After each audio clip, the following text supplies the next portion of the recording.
Salut tout le monde, nouvelle vidéo pour un nouveau WOD, dernier WOD de la semaine avant le WOD Team du samedi, d'accord? C'est le WOD de vendredi. J'ai peut-être écrit trop petit au tableau, mais quoi qu'il en soit, vous aurez comme d'habitude la description sous la vidéo et sur Instagram.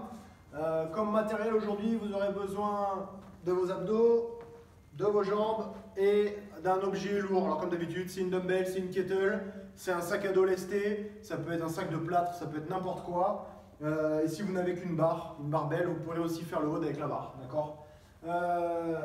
Sur la partie échauffement, 18-15-12, 9-6-3 avec deux blocs. Le premier 18-15-12 sur deux mouvements entrée en matière plutôt tranquille, d'accord, avec des air squats et des mountain climbers.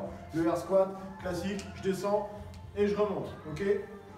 Voilà, tranquille, on prend un rythme plutôt lent, c'est un warm-up, donc on soigne la technique. Bien sûr, je le redis à chaque fois, on ne commence pas le WOD à froid, on fait toujours un petit peu de mobilité avant pour commencer, vous le savez. Deuxième mouvement, le mountain climber. Ici sur le mountain climber, je vous demanderai d'avoir les bras tendus, il y en a certains qui le font sur les coudes. Mettez plutôt vos bras tendus, on serre fort les abdos et il faut venir ici toucher ou presque toucher les coudes avec les genoux. Je vous montre.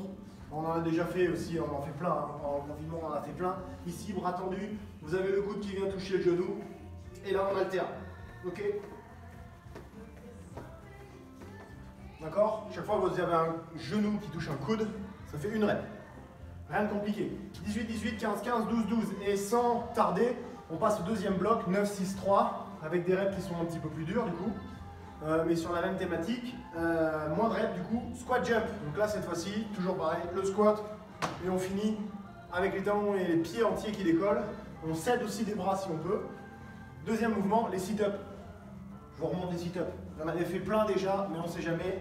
Il faut qu'il y ait quelqu'un qui ait décidé de s'y mettre 2 jours avant le pouvoir réouvrir. Là, je descends et je viens toucher devant, d'accord? Sit-up habituel, rien de compliqué. Après ça, on prend le temps, on souffle, on prépare son matériel et on revoit les mouvements du WOD comme d'habitude. Avant de commencer le WOD, on revoit quand même les 4 mouvements. 4 mouvements pour le WOD, je vous explique d'abord le format. 2 parties. Une partie A qui sera un AMRAP de 10 minutes, c'est-à-dire vous allez lancer un chrono, 10 minutes. Sur les 10 minutes, vous allez faire un maximum de rounds et un maximum de reps, ce qui vous fera un score. Admettons, 5 rounds, 5 reps, d'accord? Donc là, vous aurez fait 5 rounds et 5 reps. Vous aurez 2 minutes de récup après avoir fait ça. Et au bout des 2 minutes de récup, on relance un chrono, mais cette fois-ci qui va défiler dans le temps.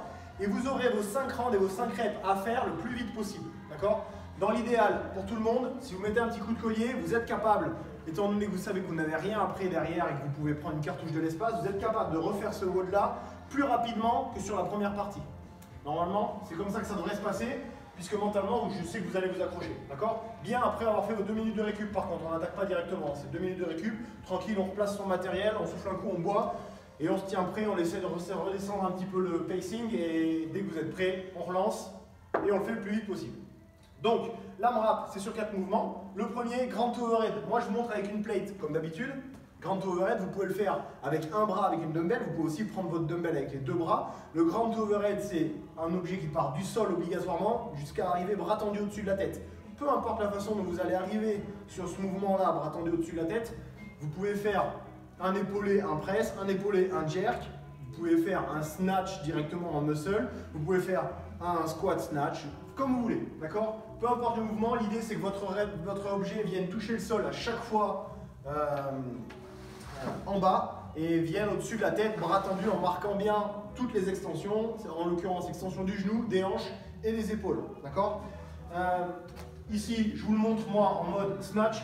En général, c'est ce qu'on fait avec une plate. Pour tous ceux qui auront une plate, n'oubliez pas de la faire tourner. On ne vient pas toucher de ce côté-là, on vient toucher vers l'avant, toujours avec le dos droit.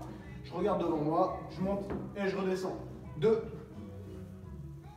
3, voilà, et comme ça, 10 reps. Une fois que vous aurez fait vos 10 reps de grand overhead, normalement à la 10e rep, vous aurez tous eu les bras tendus au-dessus de la tête. Et bien vous ferez quoi? Vous viendrez plier les bras pour mettre votre objet sur les trapèzes, puisqu'après le deuxième mouvement c'est good morning. Ici, 1,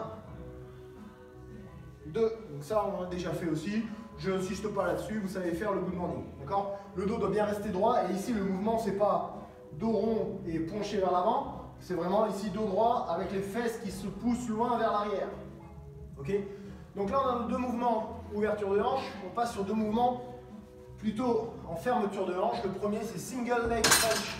En gros, c'est comme si on voulait faire des tucks up, mais sans aller toucher les talons avec les mains. On va simplement ici garder les coudes pliés ici, là, au niveau de la poitrine. Et vous allez venir toucher avec le coude droit, le genou gauche, puis le coude gauche, le genou droit.